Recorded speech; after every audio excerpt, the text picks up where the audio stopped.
Durante esta semana vamos a estar viendo la literatura del descubrimiento y la conquista, pero recordemos lo que vimos la semana pasada. La semana pasada entonces aprendimos que la literatura precolombina se dio cuando aún América no había sido sometida por los europeos, ni habíamos perdido nuestras riquezas físicas ni culturales y mucho menos nuestra libertad, ¿cierto? Recordemos que antes de que llegaran los españoles a Colombia y antes de que llegaran pues como todos los pueblos europeos a América Latina, aquí ya habían grandes culturas desarrolladas, como los aztecas, los muiscas, los incas, los taironas, los quimbayas, los calimas. Ellos ya tenían establecido una cultura antes de que llegaran los europeos a traer su propia cultura. También tenían sus propias creencias a nivel mítico, a nivel religioso. Ellos tenían sus propias historias, sus propias formas de relacionarse con la naturaleza, sus propios dioses, ¿cierto? Todo lo que vimos en las clases de la semana pasada. En cuanto a la literatura, aunque tenían una gran literatura, toda era oral, no tenían nada escrito y todo hacía parte de los mitos y leyendas en los que ellos creían. Al ser totalmente oral, mucha parte de esa literatura se perdió con la llegada de los europeos.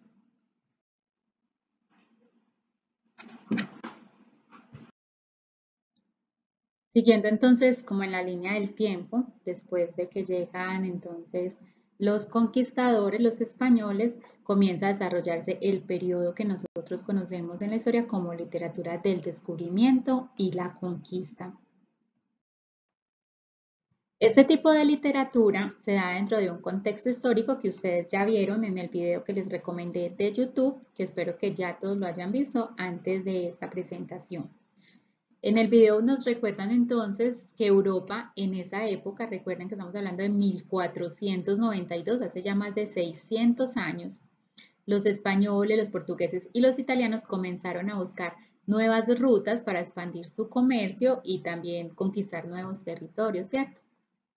Cuando ellos llegan a América, cuando Cristóbal Colón llega con sus embarcaciones a América, él cree realmente que está llegando a las Indias Occidentales y por eso desde el momento en que llega los nombra como indios porque cree que está llegando es a ese territorio y no a un nuevo continente como América.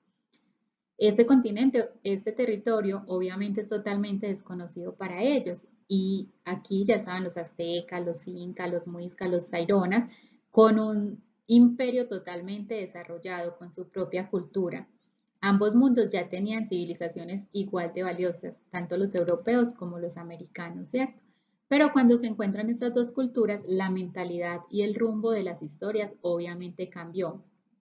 ¿Para quiénes cambió más? Para nuestra civilización, ¿cierto? Porque se vio forzada casi que a desaparecer y a tomar todas las costumbres y todo lo que traían directamente desde Europa y específicamente para Colombia desde España, ¿cierto?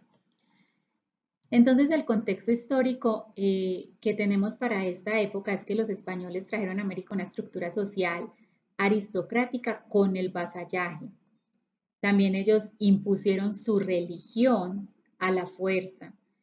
Eso hizo que se creara como una mezcla entre el cristianismo que traían los españoles y las creencias míticas que tenían los indígenas y se creara cierto paganismo y muchas leyendas alrededor de esa religión. Así también se impuso el idioma castellano y se sometió física y moralmente a los indígenas.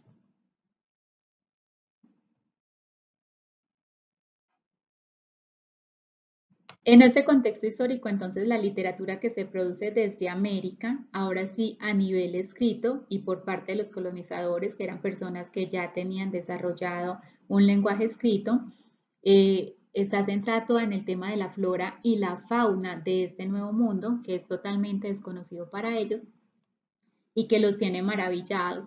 Ellos, por ejemplo, acá se encontraron frutas y animales que no conocían, que no existían en Europa y que ellos ni siquiera sabían cómo nombrarlos porque jamás los habían visto. Todo esto los maravillaba. Un ejemplo que nos relatan de esta época es que no conocían una guanábana, entonces en sus testimonios escritos, comenzaron a escribir cómo era una guanábana, qué sabía, tratar de compararla con lo que ellas conocían en Europa y a tratar de nombrarlo porque era una palabra que no estaba en el idioma de ellos. Entonces todos sus textos trataban era de describir cómo había sido la conquista de los pueblos a los que llegaron, cómo eran las costumbres de esas personas que habitaban ahí, cómo eran sus paisajes, cómo era la flora, la fauna, y todo ello, por supuesto, iba mezclando un poquito de realidad con un poquito de fantasía, porque era la interpretación que cada autor estaba haciendo de este nuevo mundo. Dentro de los géneros que más se desarrollaron en esta época, están los diarios y las crónicas. Recordemos que Cristóbal Colón fue el primero en enviar testimonio escrito de lo que encontró en esta nueva tierra. Esto que escribió Colón se conoce como los diarios de viaje de Colón y acuérdense chicos, este dato es muy importante, que él no sabía que había descubierto un continente, incluso él murió creyendo que había encontrado la ruta para las Indias Occidentales, que fue su plan inicial.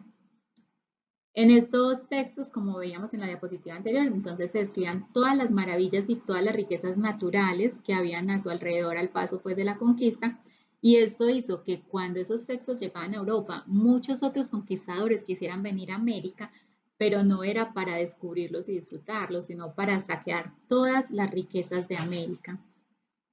Yo no sé si ustedes de pronto se hayan visto una película de dibujos animados que me gusta mucho, que se llama La leyenda del Dorado. Es una película donde muestran que vienen los españoles a América con la ilusión de encontrar la ciudad de oro y ellos creen que ahí todo es de oro, que en la laguna hay oro, que la gente, mejor dicho, está cubierta de oro completamente y entonces ellos quieren encontrarla pero para saquearla. Cuando llegan estos dos personajes que son como los protagonistas de la película y la encuentran realmente, se dan cuenta que sí, que el oro sí abunda en esa ciudad, pero que para las personas que habitan esa ciudad el oro no es importante, es como un elemento más de la naturaleza y comienzan a ver su forma de vida y se enamoran de como de ese estilo de vida y de esas personas y finalmente pues toda la aventura se desenvuelve tratando desde protegerlos.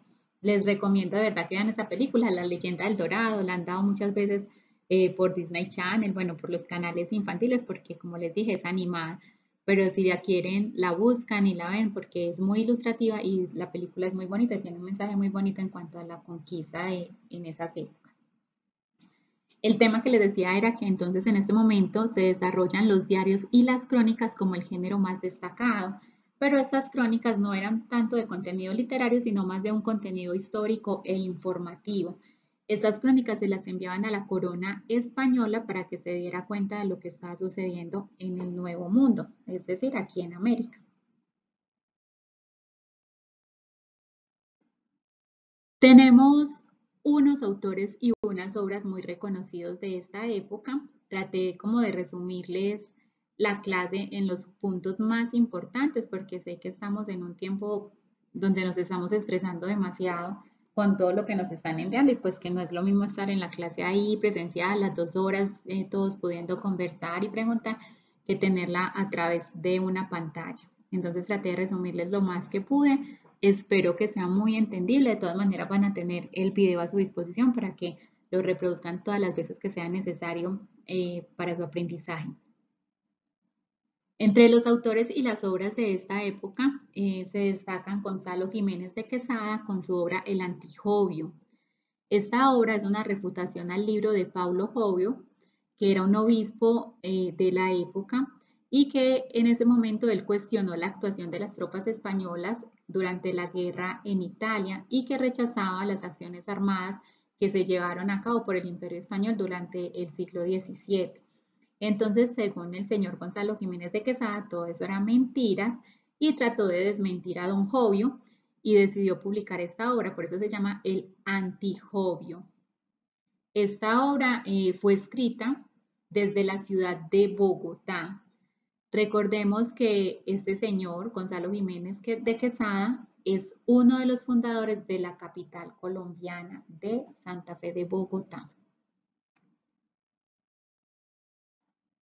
Tenemos también otro autor que se destaca de la época, Juan de Castellanos.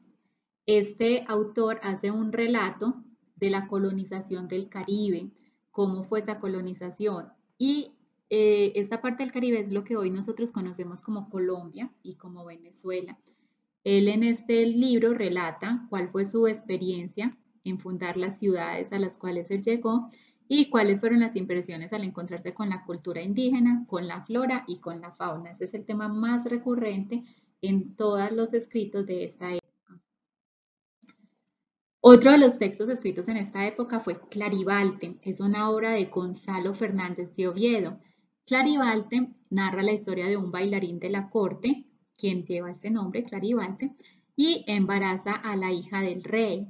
Esto le genera muchísimos problemas porque pues va totalmente en contra de la sociedad de la época. Pues imagínense si en este momento es, digamos, un escándalo todavía ese tipo de sucesos, pues en esa época aún más. Entonces él embaraza a la princesa y tras muchos tropiezos y tras muchas luchas, él logra casarse con la princesa. Esta novela fue la primera novela escrita en Colombia, de ahí que sea tan importante para nosotros estudiarla. Tenemos la obra de Las leyendas del Yurupari, que muchos de ustedes ya la consultaron.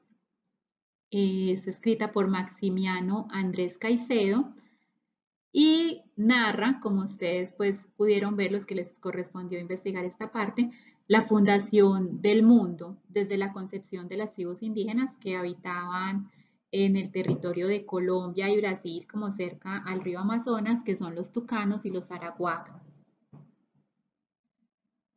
Y finalmente tenemos la obra del Popol Vuh, que es una de las obras más conocidas de esta época. Y este libro es el libro sagrado de los mayas. En él se narra la creación del mundo, de los animales y de los seres humanos. Este libro correspondería, como decir la Biblia, para los cristianos, ¿cierto?